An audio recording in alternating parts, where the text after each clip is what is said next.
Do you know what you and a lobster have in common? Well, hello there. Surprisingly, a lot. And in this video, you'll learn what a lobster can teach about spiritual ascension and the 5 main traps that can block your ascension process. One of those traps will probably surprise you. And trust me, you don't want to block your ascension because it's a fundamental spiritual process that leads to your highest destiny in life. But first, what the heck is ascension? Ascension literally means that your human self, both your physical body and your energy system, starts increasing in energetic frequency to a higher, pure energy. Another way of saying this is that the human self begins to embody higher concentrations of light. One way of seeing ascension is through the ancient spiritual tradition of Egyptian alchemy. They use the term Ka body as a part of your soul that looks like your physical body but is made up of energy. This is why the Ka body is referred to in Egyptian alchemy as the etheric twin. It's made of light and hovers around the surface of the skin. The higher your vibration, the more light you embody and ascend, the stronger your Ka body gets. This has many powerful repercussions in your life. You become more powerful manifestors, or you feel more joy, you experience higher states of consciousness, and you live out your highest destiny on earth. This Ka body can be so powerful that it can be even seen with the physical eyes. Some spiritual teachers even consider the biblical story of the resurrection when Mary Magdalene saw Jesus after his death as the perfect example of just how powerful the Ka body can be, especially in an ascended master. After his death, Mary Magdalene was the first person to see Yeshua outside of his tomb, and it wasn't his physical body she was seeing, it was his Ka body that was so powerful it could be seen with the naked eye even after the death of the physical body. And although for most of us our Ka bodies never get as strong as Yeshua's, they can get very powerful nonetheless, and that happens through the process known as ascension. So ascension to me means expansion and also means evolution. And that brings us to the lobster. There's no animal on earth that illustrates the intricacy of the ascension process better than the lobster. When you learn how the lobster grows, you'll understand everything you need to know about ascension. In stage 1, during the growth process, what's known as pre-molting, the lobster begins to feel uncomfortable inside its shell because its soft body is outgrowing the fixed outer hard shell. When this happens, the lobster starts to absorb calcium from the shell into its soft body, and the shell slowly starts to weaken. In stage 2, the lobster takes in large amounts of water and its body expands, increasing the weight 50 to 100% and cracking the hard shell open. Stage 3, then it pushes itself out of the old shell. Once free, it's extremely vulnerable because its new shell is soft, so it hides under a rock or in a hole. In stage 4, in this vulnerable place, the lobster grows rapidly while the shell is still soft. And by the time the shell hardens, the lobster is a much bigger and expanded version of what it was before. This is what ascension looks like for us humans too. In stage 1, we begin to feel uncomfortable in our lives. We feel constricted, like something wants to emerge from us. It's an automatic deep sensation that comes from our souls. When we start feeling this discomfort, we draw in and become highly aware of our wounds and the things that need to change in us. We also learn lessons that our old dying selves have to teach, and we draw those lessons into our hearts, much like the lobster does when they draw calcium from the hard shell in. In stage 2, as we do our spiritual healing work, our Ka bodies begin to expand beyond the energy of the old self, like the lobster does when it takes in water, and our old self cracks open, freeing a new version of you. In stage 3, you can feel so vulnerable with this new energy because you're more sensitive in feeling. So you may go into a phase known as hermit mode, withdrawing from society, or just temporarily going into periods of solitude, like the lobster does when he hides under a rock with his new soft shell. In stage 4, once the old self is released and broken through, your human self starts absorbing higher concentrations of light, and you grow spiritually in an accelerated pace, just like the lobster does when its shell is still soft. Once your new ascended self takes hold, your energy stabilizes and you feel like a new person ready to take on the world, just like the lobster does as he comes out from under the rock when his shell hardens. This is the essence of ascension, and I felt this so many times in my life. There have been many moments when I felt that discomfort of my inner self becoming bigger than my outer surroundings. I felt stuck in relationships and connections that I knew deep down I was outgrowing. I felt stuck break in my career, knowing that my soul wanted to do something more than I was doing at the time as a clinician. I still feel those moments of temporary tightness when my inner self goes through an ascension period and the outer world has to be adjusted to fit my new expanded self. And here's the truth. These ascension phases never stop. Throughout your entire life, you'll have many moments of ascension just like the lobster does. Fun fact for perspective, a lobster molts on average about 25 times in its first 7 years of life. So imagine how many times you'll go through ascension in your long life. But before you freak out at all the ascension phases you'll go through over the course of your life, because I know how uncomfortable they can be, remember that the more prepared and informed you are about ascension, which you're doing with this video, the easier ascension phases will become. Especially when you understand the top 5 blocks or traps that can pop up during ascension phases, which can make the process so much more painful than it needs to be. And before we get into the 5 blocks, I've designed something to help you discover which one of these blocks of ascension is dominant in your life right now and how to heal that block. I've designed a free quiz called the Ascension Block Quiz. You'll receive a score for the most dominant block operating in your life right now, and also video and meditation resources to help you heal that block quickly. Click on the link in the description box below to take that quiz after watching this video. The first block is unhealed trauma. When you have a painful past experiences and trauma that have not been addressed or worked through, you can easily be triggered, and this presents a problem during ascension. When you're triggered without knowing why or where that trigger comes from, you become highly volatile and lack the emotional maturity to understand the deeper meaning of the trigger. Unhealed trauma and emotional immaturity mean you can be very resistant to change because your body and mind are constantly looking for security as a way to keep you safe. Now imagine that the lobster had unhealed trauma. It would never want to leave the security of its first hard shell, and it would probably just die asphyxiated by a shell that was too small for its growing body. This is what unhealed trauma can do to you during ascension phases. Your human self resists cracking through your old self and emerging into something new, and the more your body resists, the more uncomfortable your life becomes. The second block is dysregulated nervous system. This is very closely related to the first block because a dysregulated nervous system usually comes from some form of unhealed trauma or past experience. And when we talk about dysregulated nervous system, what we mean is that your nervous system is out of balance. Usually, the part of your nervous system that is putting you in a state of dysregulation is excessive activation of what's known as the sympathetic nervous system, which is your nervous system of fight or flight.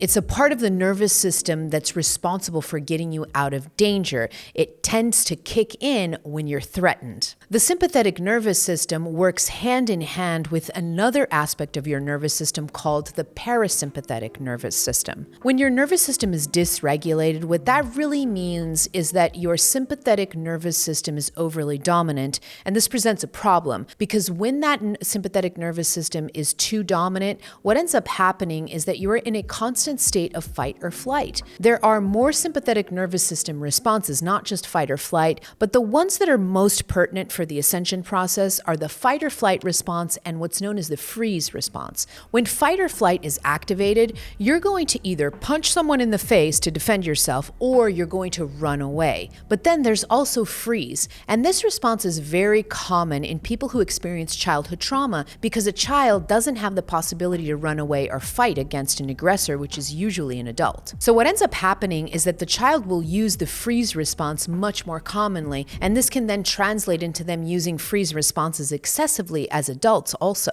When it comes to the ascension process, when you have either fight or flight or the freeze mode in action, you will really resist or block the ascension process. When the ascension process becomes very uncomfortable, especially in those first stages, kind of like the lobster when they feel uncomfortable right before they crack through the shell, there's nothing inherently wrong with that discomfort, and the lobster knows it. The lobster's nature is inherently knowing that discomfort does not mean anything bad is happening. They're not dying. Nothing dangerous is happening. It's just a phase of their growth. Humans, though, because we have trauma and we have ego coming in, we have beliefs, we have thoughts, we have all these things coming in, all kinds of layers to our being, we can interpret discomfort as danger. And when you interpret discomfort as danger, your nervous system will ring the alarms. It'll go into fight or flight or into freeze state. And when you are in excessive sympathetic nervous system activity, it's very difficult for you to go through the spiritual processes that are necessary, especially during ascension phases. Ascension requires the use of another part of your nervous system called the parasympathetic nervous system, which is the system of peacefulness, calm, rest, relaxation, and learning. It's the state of taking in information, learning new things, and being open to new opportunities. This is all coming from the parasympathetic, so if my nervous system is excessively in sympathetic activity, all that it's going to be thinking about is let me get out of danger. It will not be open to new experiences, new opportunities, and new energy, which is exactly what's coming in during an ascension process. So if your nervous system is dysregulated, you can be certain that your mind and body and your whole human avatar will be resisting the ascension process. And it's kind of like a lobster trying to hide inside of its old shell instead of cracking through. Imagine how painful it would be for the lobster if it were to try and hold itself inside of the old shell that no longer fits it. And that's what ends up happening when we have a dysregulated nervous system and it takes over the spiritual processes and your ascension process. It creates a lot of discomfort and it can create a lot of physical symptoms like tightness, severe pain, headaches. You can even manifest physical disease or ailments in the body through this resistance. Imagine all of this new light trying to come in as you're ascending, but then your body is locked up and not letting that light come in. It can be a nightmare for the body. The third block is ego resistance. Now we're moving from the body into the mind. The ego is that part of you that has a sense of self or a personality. It's the part of you that says, I am, or I do this, or I believe this. When you're going through an ascension process, if that ego is not trained, if your mind isn't flexible, if your personality isn't flexible, if your ego is really hardened, it will block your ascension. Remember that the ego can be more hardened if you've gone through a lot of trauma that's unhealed. Because when you experience trauma, your ego will form in a very controlling way. I don't know if this has happened to you or if you've ever met anyone in your life who's gone through a lot of trauma and they have to control everything in their lives. So they have to know exactly where they're going. They have to have their house set up in a certain way that feels safe to them. They have to control every detail of their lives. These are just some examples of what happens when the ego takes over and becomes highly, highly inflexible and controlling, coming from trauma that's unhealed or not worked through. The more resistant and controlling your ego is, the more it will resist the ascension process. Going back to the lobster story, imagine how vulnerable it is when it emerges from the old shell. It's very sensitive and vulnerable, and suddenly it's feeling the world in a totally different way than it felt with the really hard shell on top of it. And it's the same thing for us when we go through ascension processes. The new us is emerging from underneath our old selves, and it's very vulnerable. It's very sensitive. It's very new. It's experiencing the world in a totally new way again. In order for you to allow yourself to go into this new world, to this new version of yourself, your ego needs to be flexible. It needs to be pliable. It needs to not be in a position of control all the time, but in a position of an ally. This is really necessary for you to be able to move through the ascension processes with a lot of ease. So the more resistant, the more controlling your ego is, the more your personality thinks it knows everything and it has to know everything and it wants to stay in control of everything, then the ascension process will be a lot harder for you. Because guess what? The ego doesn't know anything about ascension. The ego has no idea who your new self is. It has no idea where your soul wants you to go. So there's no point in even allowing your ego to control the ascension process because it's not going to be able to do it. And it's only going to be creating stagnation in energy at the level of the mind and body. So always remember that for you to go through the ascension process with ease and with peace, your ego must be pliable, soft, flexible, and it must be an ally of your soul, not the part of you that wants to be in control of everything. The fourth block is fear. The reason I'm bringing up fear is because the vibration of fear is very low and can hinder your ascension. A little side note here is that no emotions are better than others. All emotions are welcomed, honored, and necessary. The full spectrum of emotions is necessary in the human experience, and they all have their place. But emotions do have different vibrations, ranging from really high vibrations like ecstasy and joy to really low vibrations like fear, guilt, and shame. I'm sure that you've felt this in your body before. Fear Fear or anger feels very differently than love, wonder, and ecstasy. We all know these things feel differently in our bodies. And why do they feel differently in our bodies? It's because these are fundamentally different vibrations. The lower you go on vibration, the more constricting to the body and to the energy field. So if you stay in the vibration of fear for too long without processing it or letting it circulate, it will more than likely affect the ascension process because the vibration of fear is very low compared to the vibration of the light codes. When fear and other lower vibration emotions are acknowledged and properly circulated in the body, they transform quickly, so your overall vibration does not stay low. The problem starts when we stay in the vibration of fear constantly over a long period of time. This will block the ascension process and it creates an energy tear inside your body because part of your being is trying to ascend while the other part is pulling you down into lower vibration. So the key here is that fear is healthy in short bursts, but toxic when felt continuously. The fifth block, and the one that may surprise you, is sedentarism. Sedentarism is surprising because so many people do not realize that a sedentary lifestyle or being sedentary is very problematic for spiritual awakening, especially for ascension phases. During an ascension phase, you move energy more quickly, you expand, you evolve more quickly. If you have any type of sedentary lifestyle, it's going to be a huge block for your ascension process because when your body is taking in all that new light, when you're expanding beyond the limits of what you were before, this requires an extraordinary movement of energy. So going back to our lobster friend, remember the part where the lobster takes in a lot of water and it expands its soft body and that's how it cracks open the hard shell? You can think of this taking water as an intake of energy. So for us, when we're going through an ascension process, we take in so much new energy and it helps us expand our cells and our new being, but that energy must be moving. This is a fundamental rule in spiritual alchemy.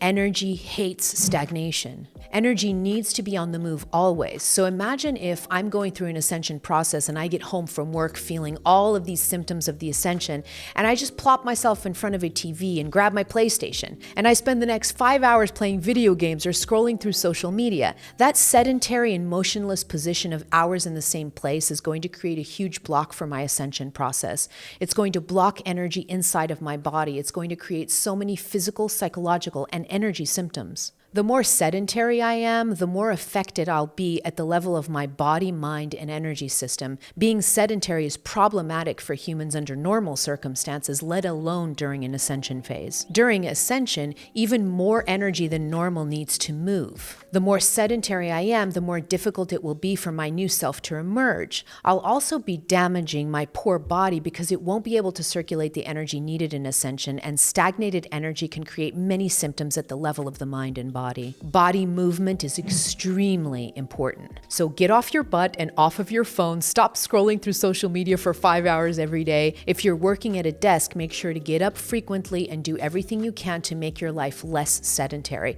This can involve simple movements. It doesn't have to be anything complicated, but just move your body so that your energy can keep moving.